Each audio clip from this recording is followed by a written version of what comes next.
Have you ever wondered whether or not you're on the right path in life? Have you ever wondered if there's a way for you to know? Well, that's what we're going to talk about here in episode number 688 of The Cliff Ravenscraft Show.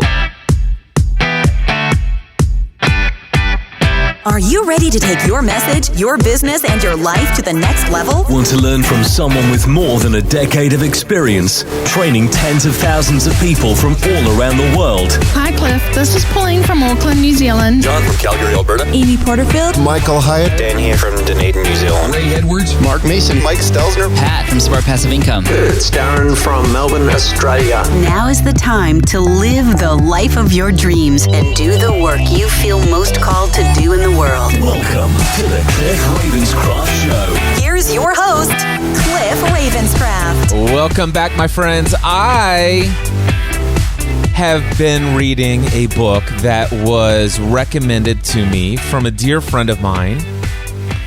And I'm not going to mention the name of the friend because the book I have since discovered is quite controversial.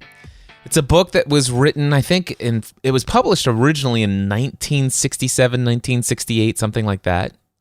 The book is titled The Teachings of Don Juan, a Yaqui Way of Knowledge. And it was written by an author named Carlos Castaneda. Now, this book was originally published by the University of California Press in actually 1968 as a work of anthropology, which, by the way, is a study of humanity concerned with things like human behavior, cultures, societies, both present and past. So the idea was that Castaneda, the author of this book, was studying for his master's thesis, and this book happens to be what he submitted. Now, it purports to document the events that took place during an apprenticeship that Castaneda had with an Indian shaman, medicine man, a man he called Don Juan Matus from Sonora, Mexico, where he was under his tutelage from 1960 to 1965. However, if you were to look up Carlos Castaneda on Wikipedia, you would see that there seems to be quite a bit of a debate and some, well, at least the author of his particular page on Wikipedia seems to make an argument that maybe the story is made up. Maybe it's all allegory.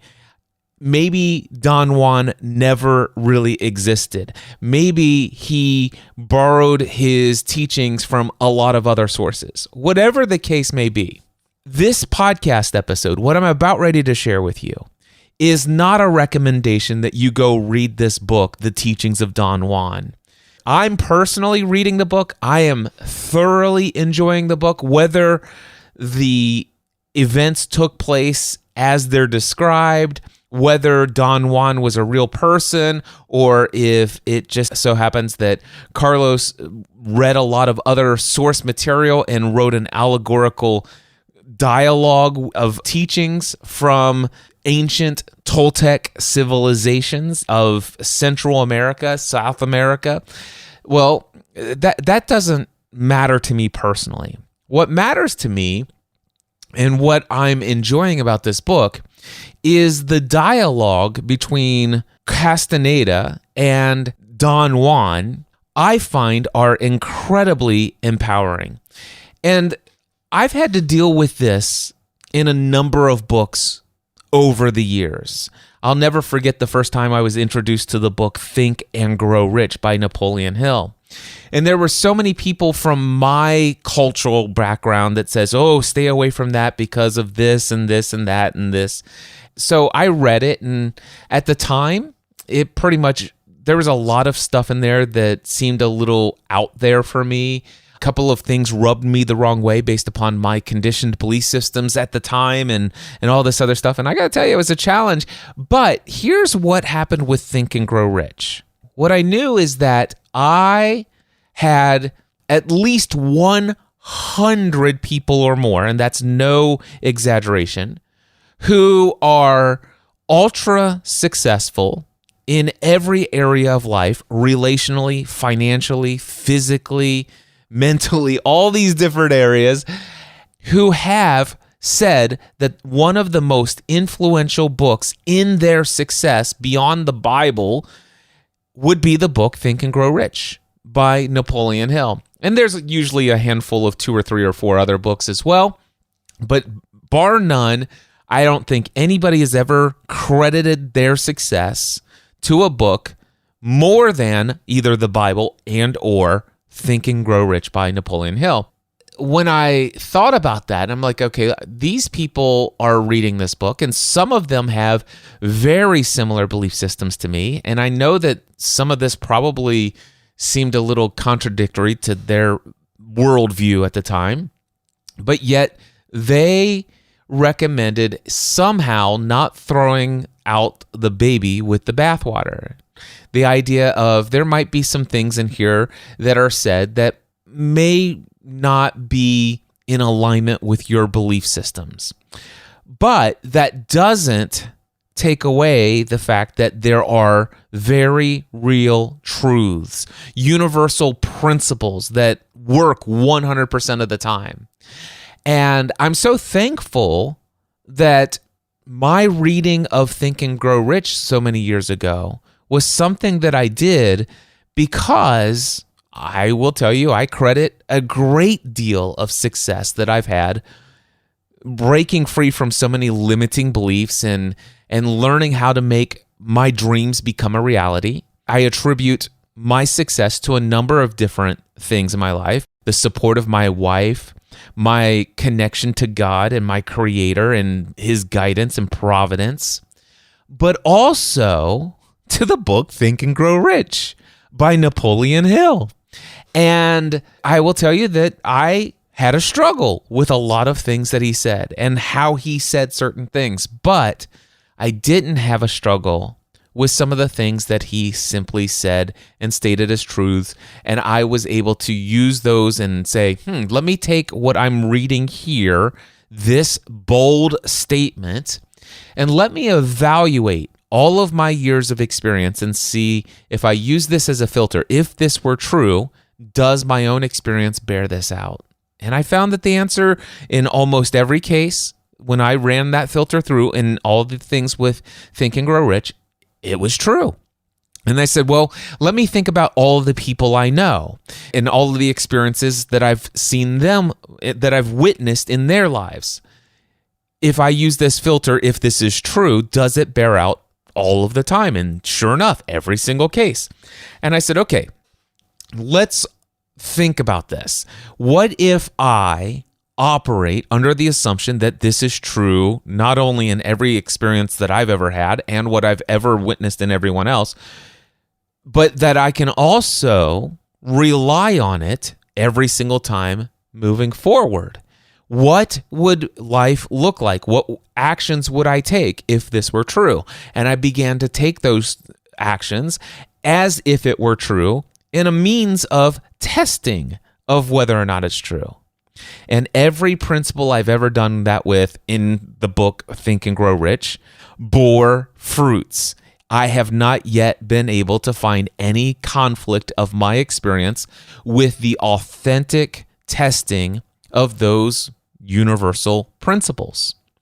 So I share all of that to say that here I am confronted with a book that purports to be an authentic nonfiction book, but if you were to read the Wikipedia article, you would see that there's some question to its validity as being nonfiction.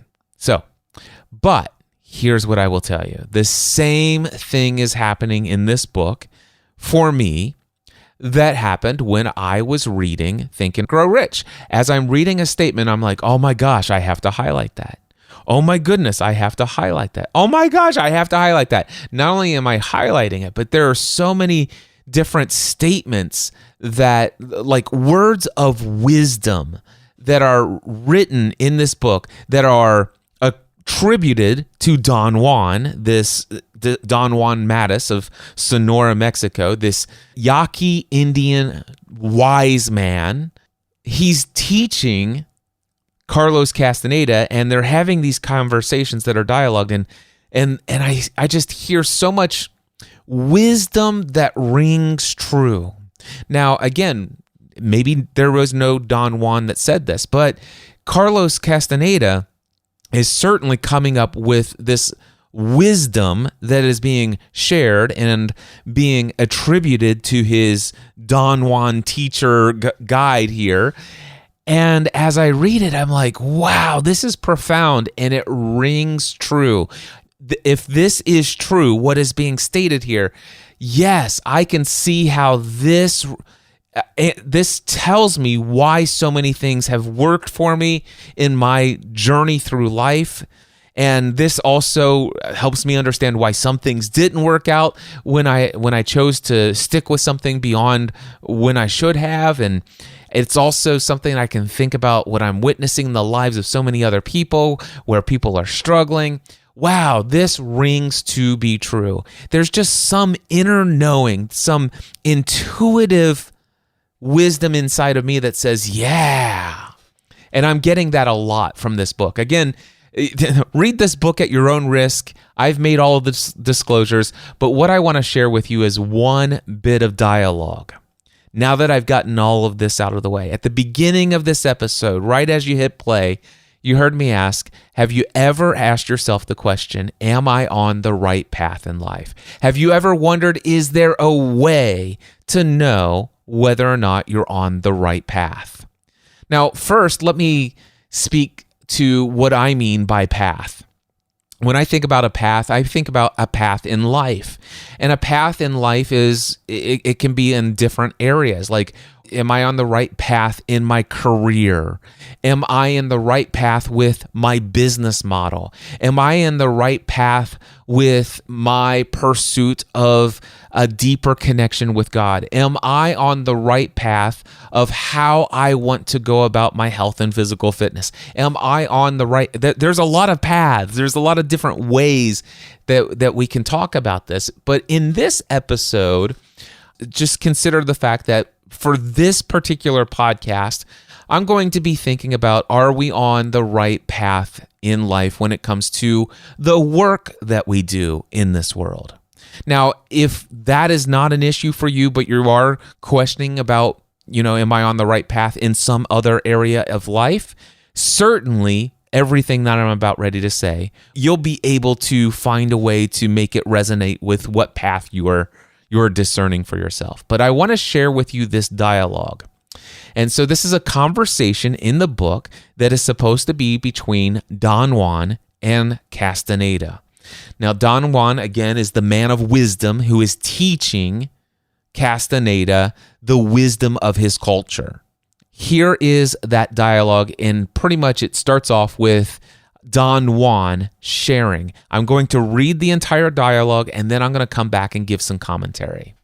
So, how about the right path? How will I know? Here's what Don Juan says. He says, anything is one of a million paths. Therefore, you must always keep in mind that a path is only a path. If you feel you should not follow it, you must not stay with it under any circumstances. To have such clarity, you must lead a disciplined life. Only then will you know that any path is only a path, and there is no affront to oneself or to others in dropping it if that is what your heart tells you to do. Your decision to keep on the path or to leave it must be free of fear or ambition. I warn you, look at every path closely and deliberately. Try it as many times as you think necessary. Then ask yourself, and yourself alone, one question. This question is one that only wise men ask. Does this path have a heart? All paths are the same. They lead nowhere. In my own life, I could say I have traversed long, long paths, but I am nowhere. Does this path have a heart? If it does, the path is good. If it doesn't, it is of no use. Both paths lead nowhere, but one has a heart and the other doesn't. One makes for a joyful journey as long as you follow it and you are one with it. The other will make you curse your life. One makes you strong, the other weakens you. Now, Carlos asked this question, but how do I know when a path has no heart? And then Don Juan responds, before you embark on any path, ask the question, does this path have a heart? If the answer is no, you will know it, and then you must choose another path. And then Castaneda says, but how will I know for sure whether a path has a heart or not? And Don Juan says, anyone would know that. The trouble is nobody asked the question. And when a man finally realizes that he's taken a path without heart, the path is ready to kill him. At that point, very few men can stop to deliberate and leave the path. Castaneda asks, how should I proceed to ask the question properly? Don Juan says, just ask it. And then Castaneda says, is there a proper method so that I would not lie to myself and believe that the answer is yes when it is really no? Don Juan says, why would you lie? Castaneda says, perhaps because at the moment the path is pleasant and enjoyable. Don Juan says that is nonsense. A path without a heart is never enjoyable. You have to work hard even to take it. On the other hand, a path with a heart is easy. It does not make you work at liking it. So that's the dialogue. And boy, did this stand out to me, along with a ton of other quotes. By the time I'm finished with this book, I'll have hundreds of quotes, I'm sure, highlighted out of this. But this dialogue right here really spoke as being true to me. And it's one that I wanted to share with you because I didn't have this language before, but this is my journey. Now, for those of you who have been following my journey for many, many years, all the way back when I was an insurance agent, that insurance agent path had a heart. There was a time when I enjoyed that work. But when I started podcasting and I saw that there was another path that was available to me, it became clear that I had a heart for that new path, and my heart for the path that I was on went away. So that only the path of creating content, building relationships, having deep, meaningful, profound impact in the lives of other people through the content that I was creating, the conversations I was having with people, the coaching that I was able to do, that became the path that I knew had a heart. And while my insurance career for more than a decade had a heart, it ceased to have a heart. And I knew that I could no longer pursue insurance. I had to pursue the work that I then did when I started my own business in 2008. And many of you knew that I tried a bunch of different ways to monetize all of the content that I was creating and all the things that I was doing. And it seemed like a path that had a heart for me and a path that seemed to be the easiest and allowed me to tap into a lot of what I wanted to do and get paid well to do it was podcast consulting. And that path had a heart for many years. I did some incredible things as the podcast answer man. But not surprisingly to me now, after about a decade, I had realized that, wait a second, there's something more. This path that I'm on, it served me well. I had a heart for it, but I'm recognizing now that my heart for this path of podcast coaching and consulting has gone away. I just don't have a heart for this anymore. I don't like this. I feel like I'm supposed to do something bigger and more impactful and more profound than what I'm doing right now. And I think it has a lot to do with these conversations I'm having with people that aren't the technical issues of what cable do I need, what equipment and stuff like that. The path that had a heart for me was to simply have conversations that were about the most important things in life, about dreams and goals, about turning thoughts of how we feel life ought to be into reality, to help people believe that it's possible to break free from limiting beliefs that says they can't do this, that they shouldn't do this, help them learn where those limiting beliefs came from. This was the path for me. I knew it because I had the ability to tap into it a few times a month, every month, as the podcast Answer Man. But I began to wonder, it's like, wow, it seems to me some people are coming back to me over and over again, and they're signing up for my podcasting A to Z course, paying $2,000, and they're not asking me podcast questions. They're coming back as a second and a third time through this course, and they're asking me questions about mindset, business, life, things that really I love most talking about. And then I read The Big Leap, learned about this thing called Zone of Genius, and I'm like, the path that has a heart for me now in this season of life is operating inside of my zone of genius, doing that thing that I feel I'm uniquely put on this earth to do. I've discovered my mission. I've discovered my purpose. This is that thing. This is the path that has a heart. And I once again made that transition. So that's how I think about this. And of course, I've got other details and lots of other areas of life where I've went from one path to another path to another path. And this has rung true. This dialogue between Don Juan and Castaneda has rung true in all of my evaluation of my past experiences and in all of the experiences I'm witnessing in all the lives of people that I've done life with through almost 50 years on this planet now. So I want to break this down a little bit line by line. So the first line here, anything is one of a million paths. You know, a lot of people come to me and they say, Cliff, I'm trying to make a decision. Should I do this or should I do that? And the answer is, well, it's not what you should do. It's what do you want to do?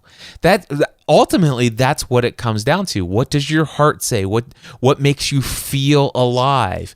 And they're like, well, you don't get this, Cliff. I can't do this. I got to find a way to make money. It's like, okay, but is it possible for you to find a path beyond what you're currently looking at? Because there's the thing that I would love to do, but it would never make me money, so it's not an option. So I have to choose this or this, and at least it gives me this.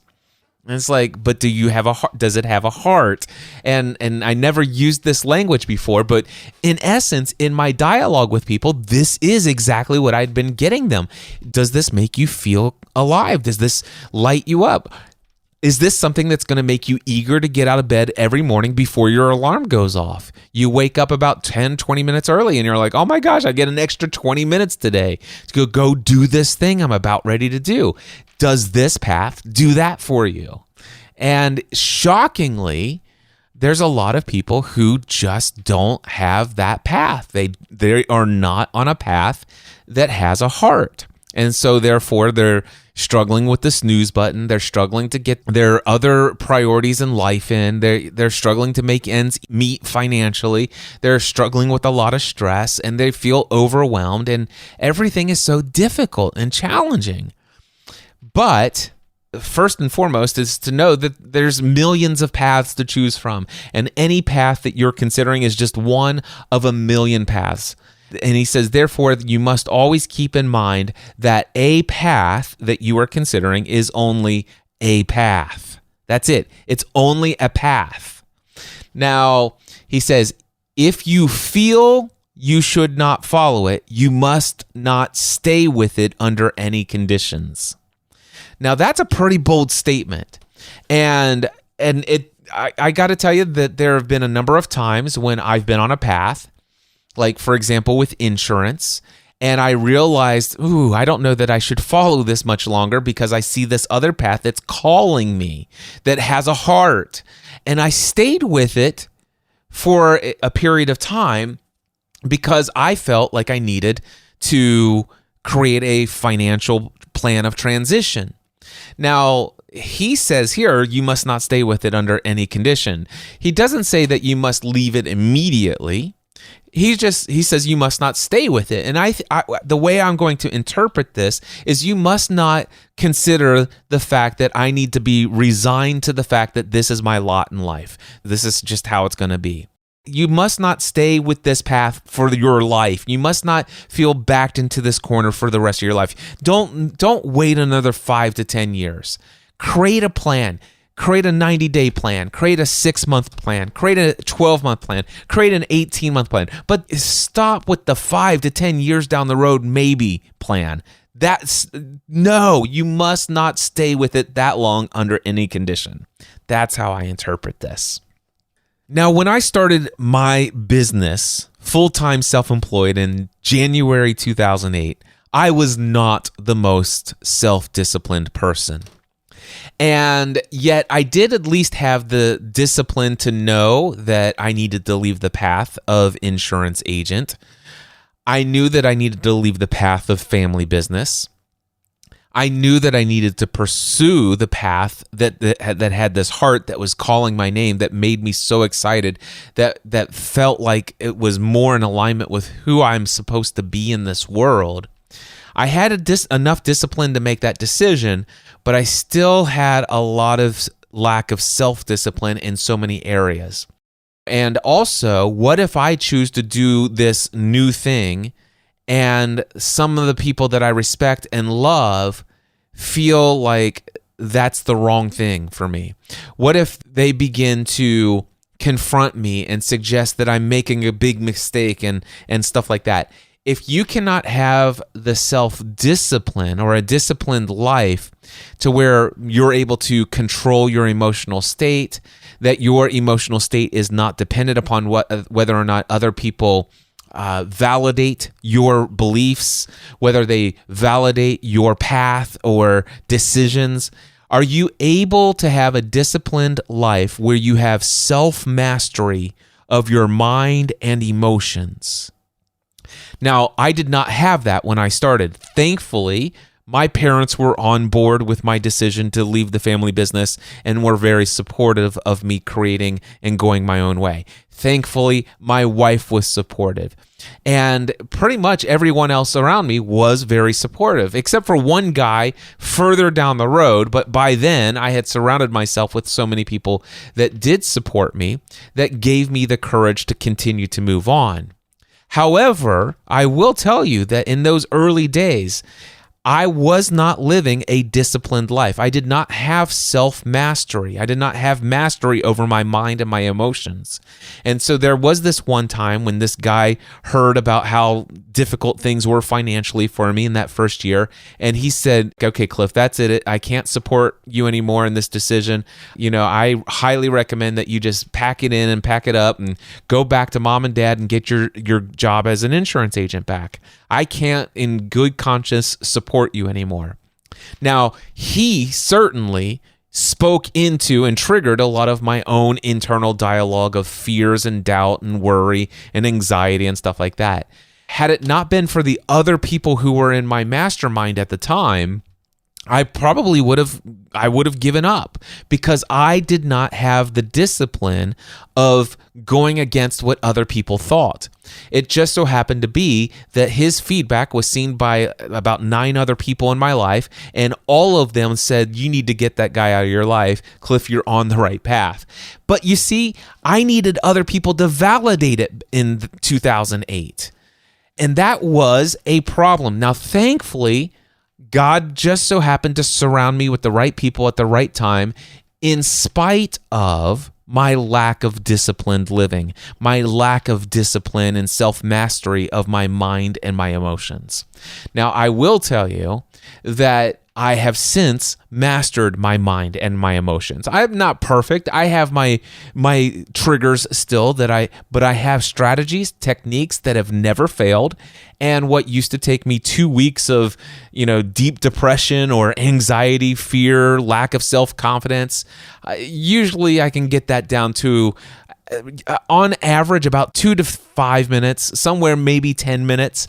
And recently in the past year, I had one situation happen, and I think think it lasted 2 days. And then I finally said, okay, I'm done with this. Let's work this thing out. And I did, and it's all fine. But this self-discipline of mastering your mind and emotion is possible. And he says, to have such clarity, you must lead a disciplined life. He says, only then, with this disciplined life, with your ability to control your thoughts, with your ability to control your emotions, only then will you actually know that one path to choose is only one of many, and that it is no affront to you. It is no offense. It's not going to be an affront to you, and it's not going to be an affront to others if you drop the path you're on, if that's what your heart tells you to do. Now, this is where this came up for me. When I was thinking about leaving Podcast Answer Man and pursuing Mindset Answer Man, and completely shutting down 100% of all streams of income related to podcast coaching and consulting.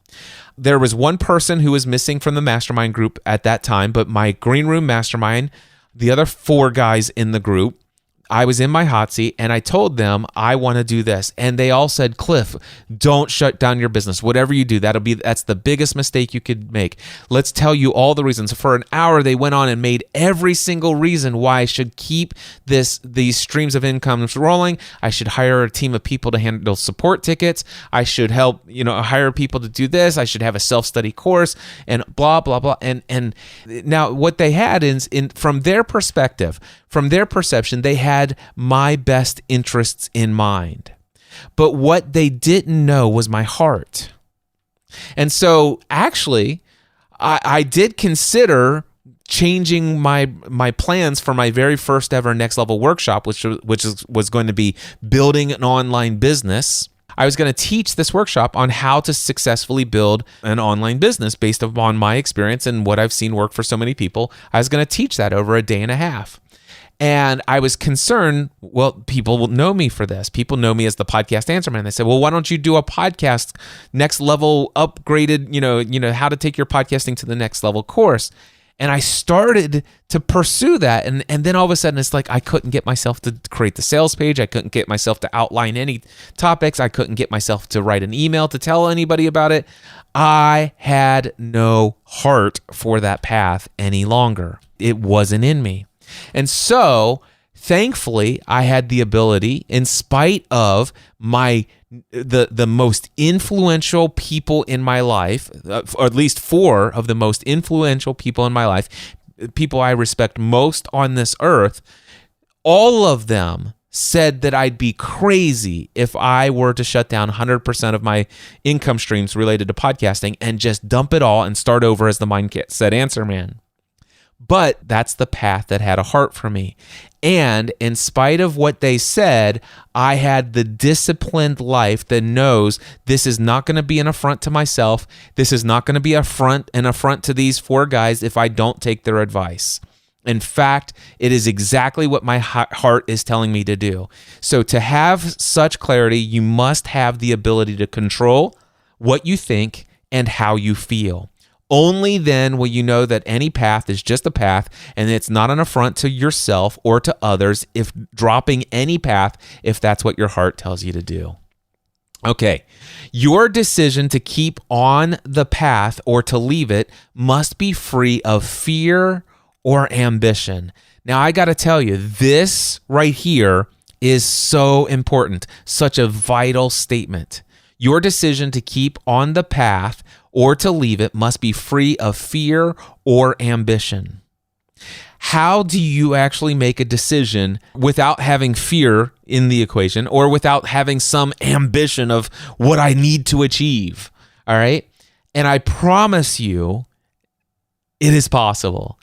It is absolutely possible. And it would require an entirely different podcast on a topic completely outside of this. But for you to be able to make a decision on a path and choose a path, he recommends that when you make this decision, whether you stay on a path or leave a path, make sure that you're making that decision free of fear and free of ambition. By the way, if you're unaware of how to do that, feel free to reach out to me. I'm available for one-on-one coaching. If you're a business owner or becoming a business owner, I've got the Next Level Mastermind. Lots of other ways for you to reach out to me. I'd love to have that discussion with you. Next line, I warn you, look at every path closely and deliberately. Evaluate your plans. Take some time to really think about this. Dream, what would life look like if I did this? What would life look like if I stay on this path? I love this next line. Try it as many times as you think necessary. You can try a path, and that's the great news. I could always come back to the podcast Answer Man path. I could always go back and create a self-study course for podcasting. I could always go back and hire a support team to answer support tickets. I could hire people to create tutorial videos for me. I could hire somebody to market all of that. I can go back and try that again anytime I want. So try any path that you want as many times as you think is necessary. Again, follow your heart. And he says, then ask yourself and yourself alone one question. That question is only a question that a wise person asks. Does this path have a heart?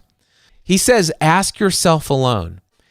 I love there's a quote in the book of Proverbs in the Old Testament of the Bible, and it says, plans fail for lack of counsel, but with many advisors they succeed. And I have lived my life by seeking the advice of other people, my peers and advisors, mentors, and I like to get other people's opinions. And in fact, I typically have in my mind what path I'm getting ready to pivot to, and I like to get some feedback and we'll say, what do you think about this? And the cool thing is if I can be talked out of this new path, out of a single conversation or a handful of conversations, then I maybe I've avoided some things. Except that if it's talking me out of, if they're trying to talk me out of something that I know my heart is telling me to pursue. But usually, if my heart is telling me to pursue it, I know it. And so it's still good to have this dialogue. Even those who disagree with my direction, they may bring up some things that are blind spots that I hadn't thought of. Now I'm still going to take this direction, but I wouldn't have. But now all of a sudden it's like, wow, I've avoided a couple landmines or obstacles along the path that I hadn't thought of previously. I'm glad I sought this advice. See, plans fail for lack of counsel, but with many advisors, they succeed. It does not say that plans fail because you don't follow the advice of all of your advisors. It just says that plans fail because you failed to go get advice from many advisors. When you got advice from many advisors, you got multiple different perceptions. You got multiple different perspectives. You got multiple different people asking, have you thought about this? And you got a clearer picture and you've got a better plan. You may or may not follow their advice, but at least you have advice. So I like that. And of course, there is some wisdom on who do you ask for advice, and that's another podcast for another time. But the question is, does this path have a heart? Is your heart in this? Is your heart tied to this? Is your heart calling you? Are you magnetically pulled to this path? Are you pulled out of bed in the morning to do this path? That's usually the indicator for me. Am I pulled out of bed? Do I wake up before the alarm goes off, eager to jump out of bed and start my day? And I'm delighted to say that's my experience of life today. Is I jump out of bed. I set my alarm for 6 a.m. every morning, and I'm usually up somewhere between 5:35 and 5:45. And as soon as I see that it's past 5 o'clock, boom, feet on the floor, let's go. Now, this next line, I don't want to go into in depth here, but again, if we were ever in a one-on-one conversation, you could ask me to go into depth on this one if you're interested in the dialogue. But the next line is, all paths are the same, they lead nowhere. All paths are the same, they lead nowhere. Now, there is so much wisdom in that one line. And it makes so much sense with everything I've learned about my own experience, about what life is all about, where we're all going, where we all came from, all this other stuff. And I absolutely wholeheartedly agree that all paths are the same and they lead nowhere. And that is not some kind of nihilistic or whatever, it's like it doesn't matter. It definitely matters, all right? But that's pretty much all I'm going to say. Is there's so much more wisdom there, but it's not the focus of this topic. The focus of this podcast, I'll wrap it up here in just a moment, but does this path have a heart? If it does, the path is good. If it doesn't, it's of no use to you. And that's really, it's of no use to you. It's of no use to you for you to continue on a path that does not have a heart, that doesn't magnetically pull you, compel you. Both paths, no matter what path you're looking at, lead nowhere. But one has a heart and the other doesn't. And it's best to live fully alive.